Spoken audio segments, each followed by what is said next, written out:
20 September tahun 2024.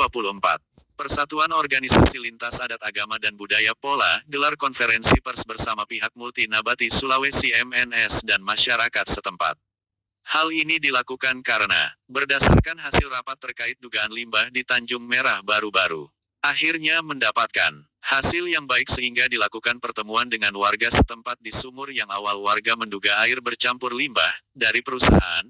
Namun hal ini sudah sesuai uji lab dari kementerian dan menyatakan lokasi air telah bersih. Hal ini pernyataan Pola melalui rilisan pengurus Persatuan Organisasi Lintas Adat Agama dan Budaya Pola Kota Bitung. Berikut kita saksikan pernyataan Ketua Umum Persatuan Organisasi Lintas Adat Agama dan Budaya Pola bersama pihak multi nabati Sulawesi MNS dan warga setempat. Ferry Mamangkei mengabarkan dari Kota Bitung, Sulawesi Utara.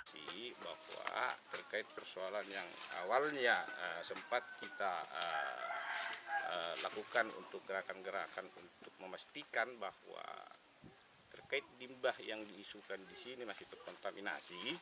Nah, di situ pada hari ini kita sudah mengambil keputusan dari pihak MNS juga ada, dari DLH masyarakat juga ada di sini, bahwa kita akan menjelaskan terkait masalah pencemaran limbah di sini sudah ada.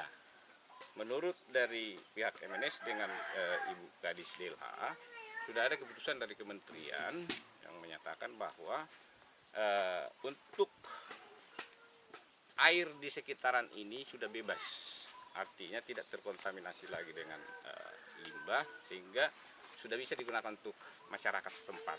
Nah, dari awal juga misi kita untuk memastikan itu, karena dari awal pertama sekali kita datang ke sini, yang mana warga di sini tidak mengetahui bahwa di sini dulu pernah ada limbah dan mereka tidak mengetahui terkait bagaimana kepastian kenyamanan air di sini. Nah, waktu itu juga kita tanya sama masyarakat, kenapa tidak bor air?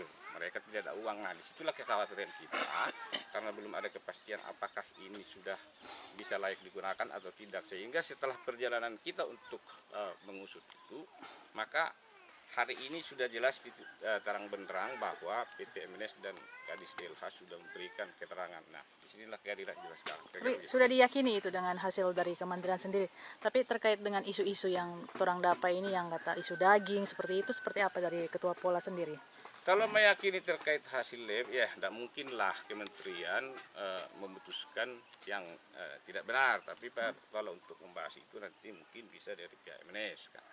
Nah, kalau untuk masalah daging, saya kira itu sudah clear dan pihak MNS juga sudah menyatakan bahwa mereka punya sertifikasi halal.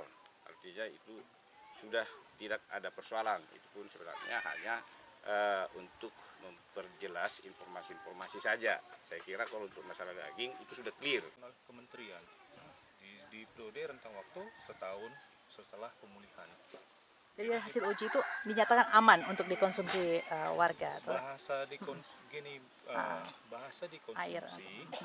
Kalau ngacu ke regulasi air itu berbagai macam ya. Ada air kolam renang, ada air higienis, ada air minum. Bisa ngacu ke regulasi air. Di dalam regulasi air itu bermacam-macam tipe kelas air. Nah, air yang diujikan kita untuk kategori yang air higienis. Nah, jadi kita disuruh pantau itu dan selama setahun itu masih dalam inspeknya parameter. Seperti itu. Jadi kalau maksudnya bahasa dikonsumsi itu harus dijelaskan dulu. Konsumsi ini maksudnya yang macam mana gitu. Misal saat ini kan mereka mengeluhkan untuk air sumur dipergunakan untuk selain minum, menggunakan untuk sebagai kehidupan sehari-hari, mandi dan segala macam. Itu berarti aman digunakan untuk mereka atau seperti apa? Kalau mengacu ke regulasi air higienis itu biasanya itu dikategorikan untuk air MCK ya, bukan air siap minum. Mau air PDAM sendiri pun bukan air yang siap minum.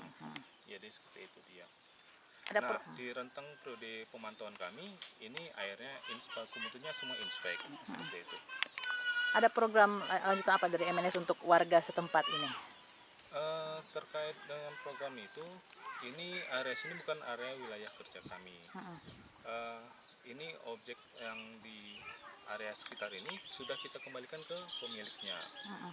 Jadi konteksnya MNS ini area bukan area personal kami. Ini area yang lahan ini sudah kita kembalikan ke pemiliknya. Oh, berarti jadi MNS tidak berkegiatan di sini. Sudah tidak ada kegiatan. Iya. Oke, teman. Dah. Dengan Pak siapa Pak nama?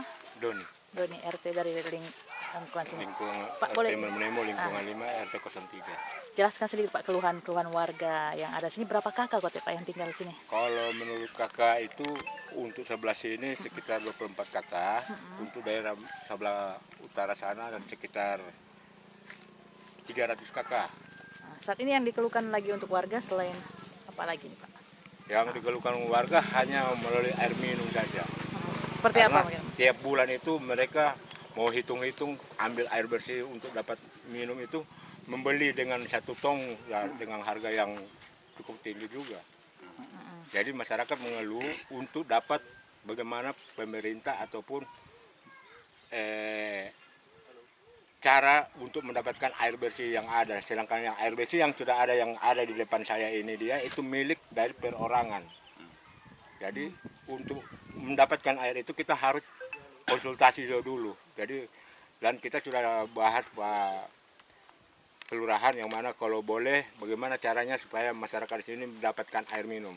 Itu saja mungkin yang kita beri. Sudah berapa lama Pak ini bertahan dengan krisis air ini? Air ini ya sekitar 4 tahun ada. 4 tahun. Iya. Jadi dengan hidup beli terus nih Pak? Beli terus selama ini yang mereka tinggal yang ada di sini.